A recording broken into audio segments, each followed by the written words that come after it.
ବିଜୁ ଜନତା ଦଳ ଏବଂ କଂଗ୍ରେସ ଦଳ ପରିତ୍ୟାଗ କରି 500 ରୁ 600 संख्यार आज कार्यकर्ता आज भारतीय जनता पार्टी जोगदेले।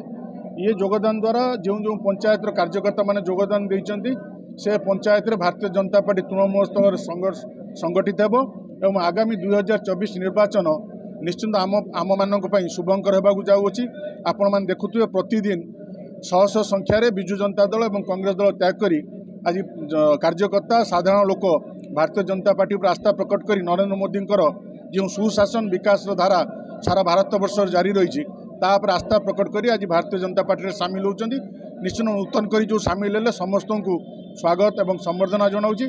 आगामी दिन में भारतीय जनता पार्टी किपरि भद्र निर्वाचन मंडल में यशस्वी कर प्रधानमंत्री जो जनकल्याणकारी योजना गुड़िक अच्छी जपरी प्रत्येक हितकांक्षी निकट में पहुँची पार से भारतीय जनता पार्टी प्रत्येक नेतृमंडली एवं कार्यकर्ता प्रतिश्रुतिबद्ध। भारतीय जनता पार्टी विधानसभा कार्यालय पाखापाखि 20 ରୁ 22टी पंचायत एवं पौरपालिका वार्ड विभिन्न दल विशेषकर आज मु पाखापाखि शताधिक कर्मी रु ऊर्ध्व भाव मुझे सामिल हेली। गत पंचायत निर्वाचन रे बिजु जनता दल रे सामिल होती। भारतीय जनता पार्टी छाड़बार किसी व्यक्तिगत कारण थिला।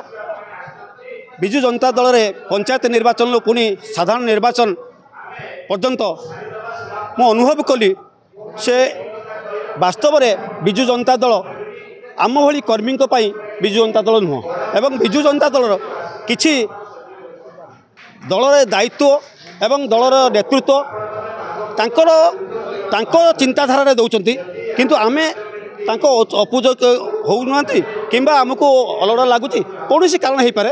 तेणु मत अनुभव कली मु अनुभव हेली जे 2 वर्ष भितर तो बिजु जनता दल मोपाई ठीक नुह। तेणु मु काली बिजु जनता दल इस्तीफा देली। आज भारतीय जनता पार्टी रे मु सामिल हेली। भारतीय जनता पार्टी वास्तव में मुझे पूर्व भारतीय जनता पार्टी बहुत दिन थी मो छात्र जीवन ठार भारतीय जनता पार्टी थी।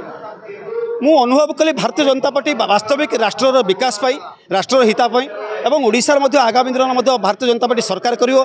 एठी मध्य भद्रक जे विधानसभा एवं संसदीय क्षेत्र में सांसद प्रार्थी भारतीय जनता पार्टी जीतिबो।